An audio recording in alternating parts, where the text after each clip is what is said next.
Machiegni e chenro makawuono mar ohala gi mwandu. Chenro mwamedo menyoni wechego mag ohala kod keto mwandu. Ka wachopo singo marwa mano mar keloni twak makelona dongruok kaka oganda luo.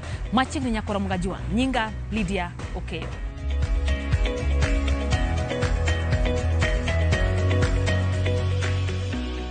E chenro makawuono nyako Ramogi Juang wamenyoni sekta mar gedo. Ne wagoyo mbaka gi moko oganda luo matimo ohala ne kane wadwaro ng'eyo mathoth kotenre kod ohala makama.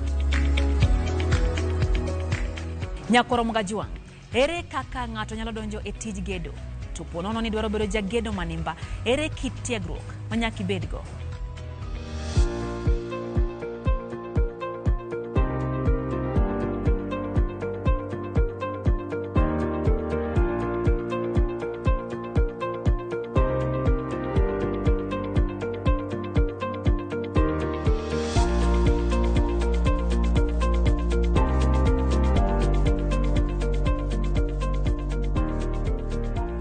Rowere mag gedo onengo bed ni identify specialization mag gidwaro e tij gedo, because one gi sectors mang'eny e tij gedo. Nitie ja plumbing gige pi, nitie ja stima, to nitie ja masonry payo kidi.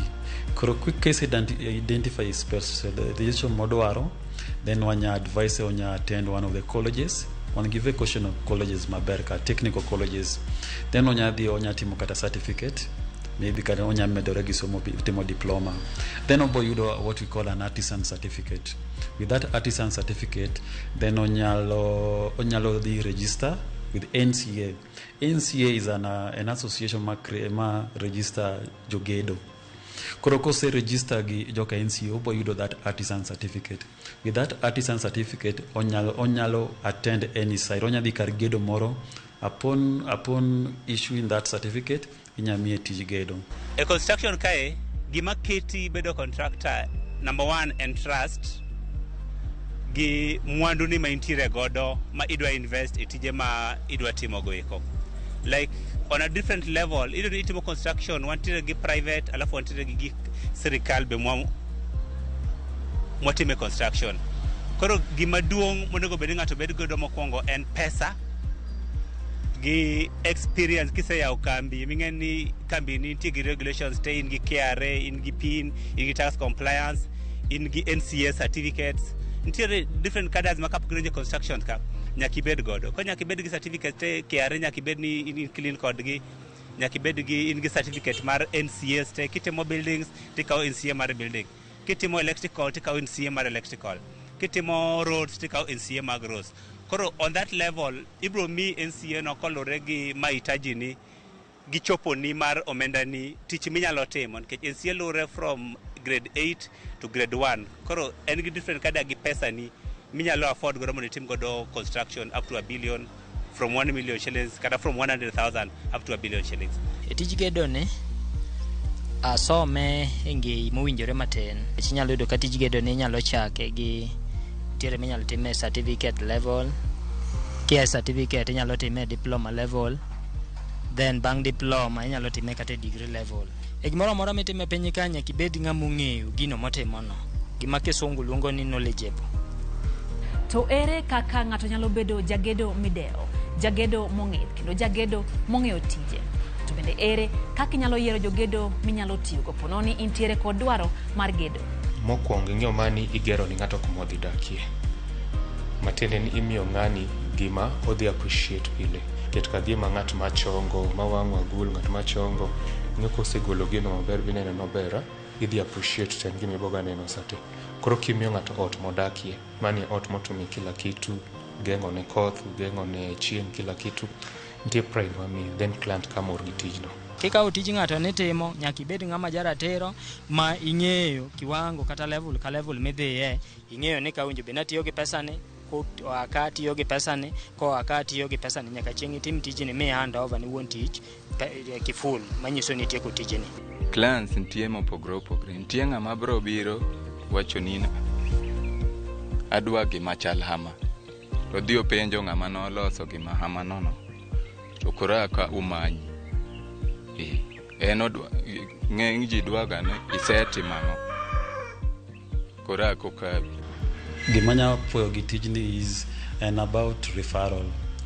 Ngato kitimo tich maber nitie kaka tijno luongo kelo ni tij moro, to tije te masayudo gini kaka mano sebedo ka yudo that referral because natimo tich maler. Gedo onge shortcut.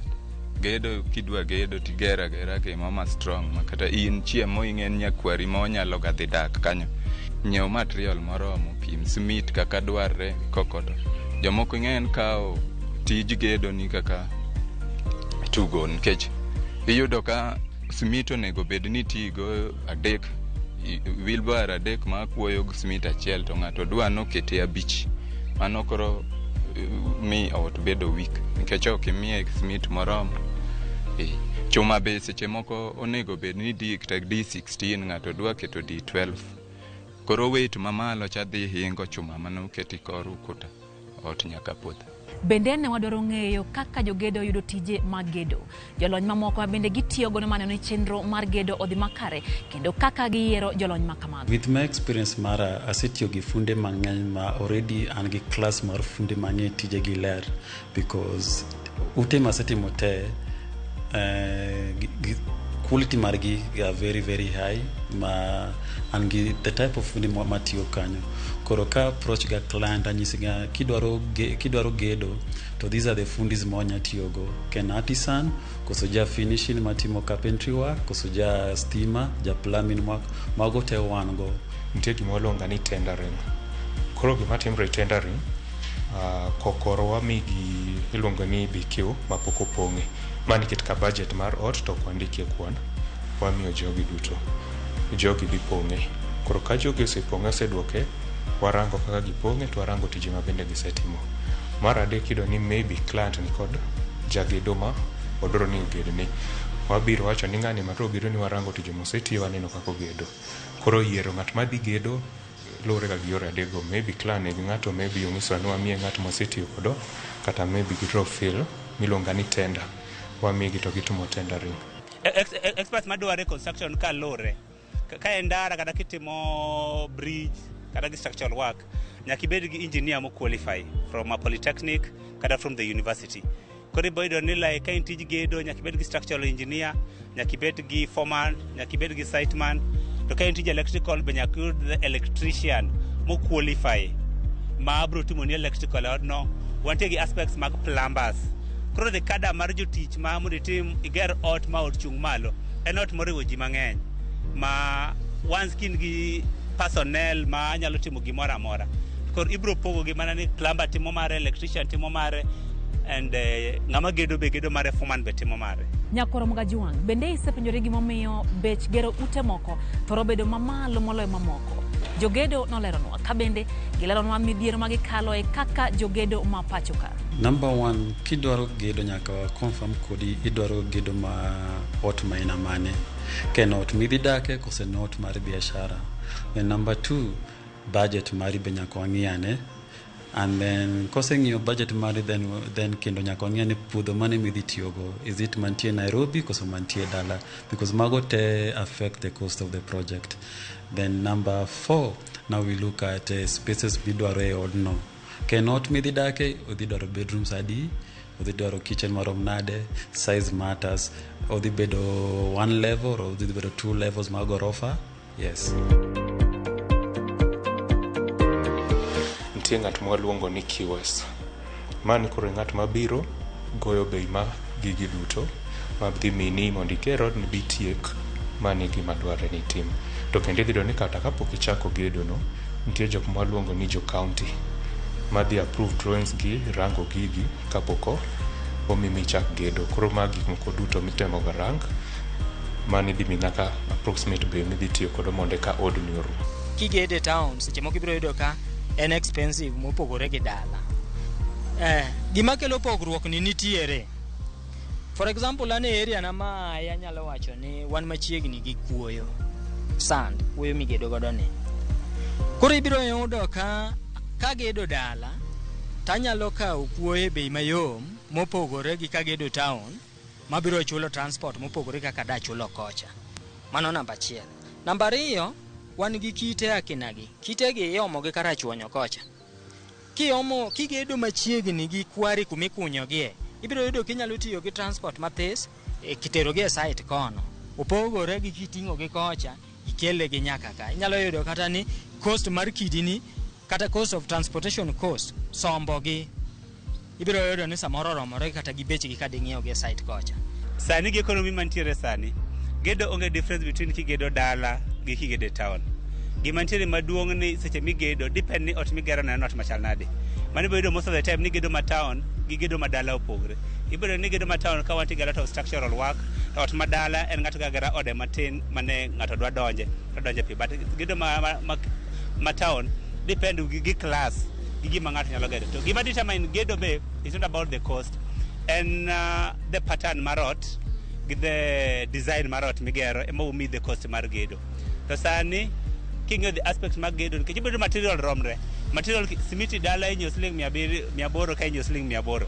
Chuma inyo the same price in all the angle. Koro onge gima ng'ato wacho ni kigedo dala to it is cheaper than kigedo a town. Gima the difference and like gedo ma town opogre depending on the class migede gi structural gimitimo. Ot seche migere wadhiga dhi e rate achiel to kochopo sa finishing ka sa finishing ema bei pogrega. Inyalo go plaster kata walls adek odiechieng' achiel lakini kochopo sa finishing makoridwa ni twe msibe ka ngono ibro yudo kichungo kata drisa ariyo kende gi ot. Challenges tie e yore number 1 mar gedo because technology mar gedo be nitie kaka olokore, and then number 2 is empowerment, youth empowerment e yore ka gedo ogiyud mafunzo maber e college. College machon negi puonjo maber this vocational training kata gi these other building colleges negi puonjo gi maber, but sani funde mwayudo sani gipunje bana e site ogidhi e college. Mane challenge mwayudo number 1. Wach achiel maduong' mahinyowa e tiju mar gedo ni en wach mibadhi. Ohinyowa mo kendo ohinyowa kabisa. Kaka wan challenges mwakale to ng'eny nikech seche moko iyudo ne iwinjri client maber ikawo ji idhigo e site udwa gedo seche moko chopo kama koro pesa ma uwinjre cha ng'eny koro isetine tije chabo oneno komore ting'eny client mwatin gan gawe gi jobedo ga area koro ng'eny chuni ni go ni sim mondo oor ni gemo itiek gi joma ungo gi seche go idhi yude koloro sim oro ng'isi na bro oro ni ting'eny by that time in ga gi site madwaga pesa to ng'ise ga winjo ni oga funde moko gi jolwedo jolwedo moko ok dwaga winjo chal ga mose orni pesa to gin ma ilengo koro chuno ga ne nyaka koro imanye kata bi hol kata pesa moro ka moro bitiek gi jolweti gi mondo inari bi yuari tajiri man. Challenges ma affect number 1 and finances. Seche moko iyudo ni in gi capacity mar timo idhi kamoro ka ng'ato mi project to ichako timo project nendo to pesa mane en godo tin ibo iyudo ni ibo chako time but at certain point of level ibo iyudo ni ka project nendo chung due to finances ka en mari kata kapo ni ng'ato ni timo ne kata organization moro kitiyone. Another challenges mantiere ni sani cost of living ni malo. Kitimo BQ ni mane timo last year to ng'ato mi tich iga mwantiere ni ibo ni by last year chuma ne nyiewo pesa mar kama but sani kaka cost of living bech dollar dhi malo ne ineno ka bech gimoro amora dhi malo ma ka ng'ato mi tich sani to nyaka dhi mana e market mi compare the market prices mantiere e market eka iduogi mindik BQ ni miti to kokitimo mano ibo bedo gi challenges ni omi tich to ok inyal perform depending on the cost of materials ema bedo malo then by the time idhi tiyo kedo ka koro like ok inyal perform as per your standard. Wakawo yo machuoke chendo ni mar ohala gi mwandu nyakoro mga juon. To ka waduogo wamenyo ni jao halawa mar juma. Kik idhi mabor.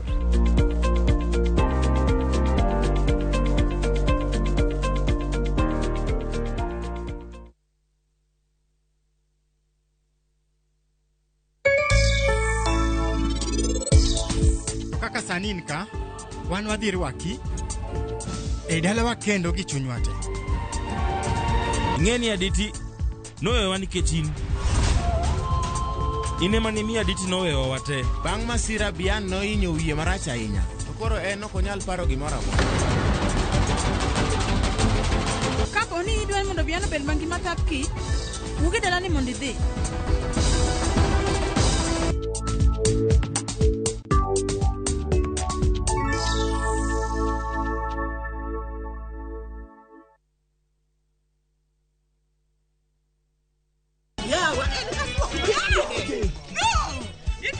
e piny mamor ting'o loch. Can you handle pressure? Wakelo ni Nyarkochia. Nyarkochia. Kali Nyarkochia. Chung malo. Serikali saidia. Sur machiegni ka ng'wei. Mami nyiero gi golo paro mang'eny. Gigola gi ng'wei. Gitera kaji. Ne kaka ngima boma gi hera nyalo kaso dhano. Wach hera liech dio kwach ka kucha. Adengele. Wogi. Nyarkochia, Tich Abich, saa 1:45 mar otieno.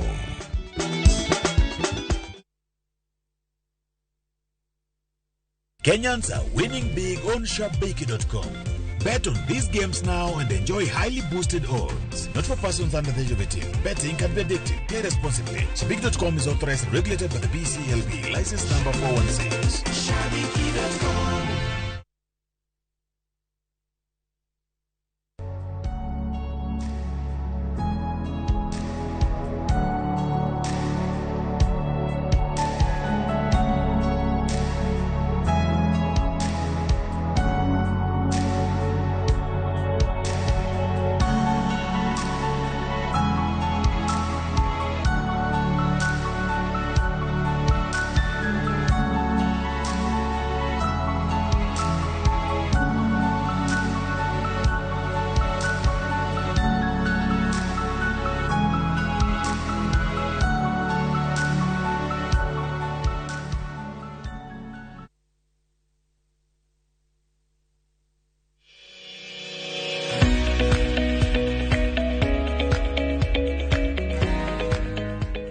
Machiegni kendo nyakoramga juange chendone mar Ohala gi Mwandu. En mor mara ni podi kete mana kae chendone wang jowi mari miero mar Ramogi TV.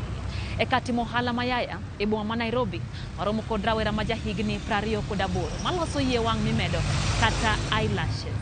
Ohala mosetimo kuom higni buora kata bedo ni entiere kod lony e weche mag mbui. Nyakoramga juang George Osir en ja ohalawa mar juma.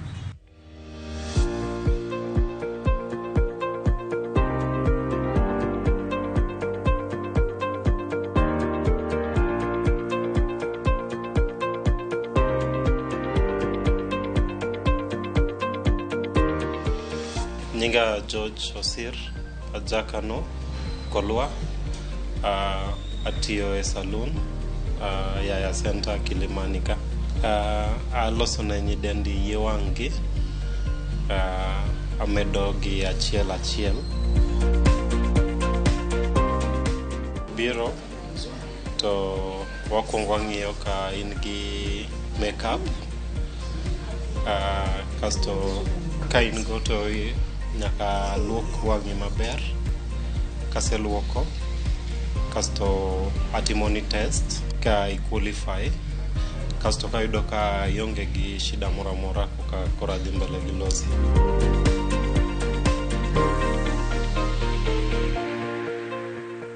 Koro kiseyero midwaro to an gi tools mag tich matiyogo.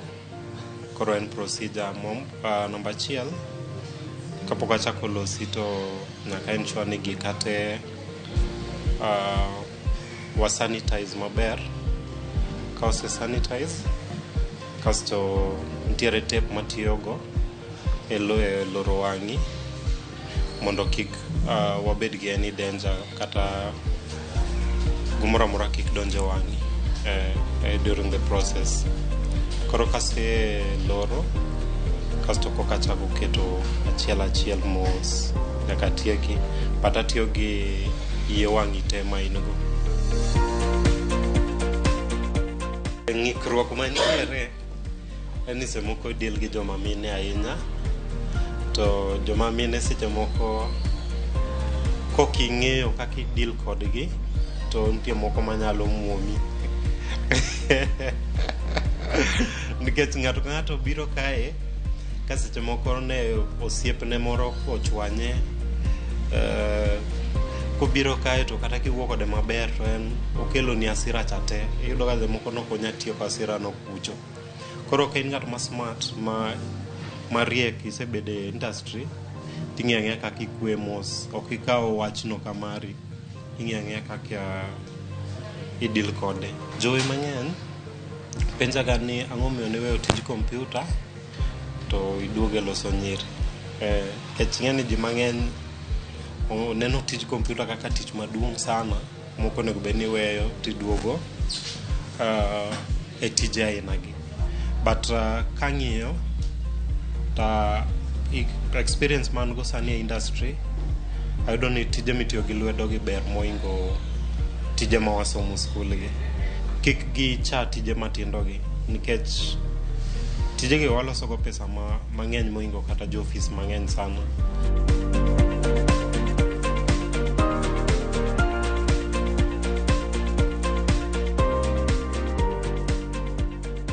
Mapio pio nyakora mugajua wateri nyake chirni mapachoka warangie bechiemo mopogore opogore.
Mae makelo e giko mar chenro wa makawuono mar Ohala gi Mwandu. En geno mara ni imedo yudo puonjruok makare kotenre kod weche mag ohala kod keto mwandu. Tudi koda kendo juma manyien e seche makama. Mondo med goyo mbaka makelo na dongruok kaka oganda. Riti masani nyinga Lydia Okeyo.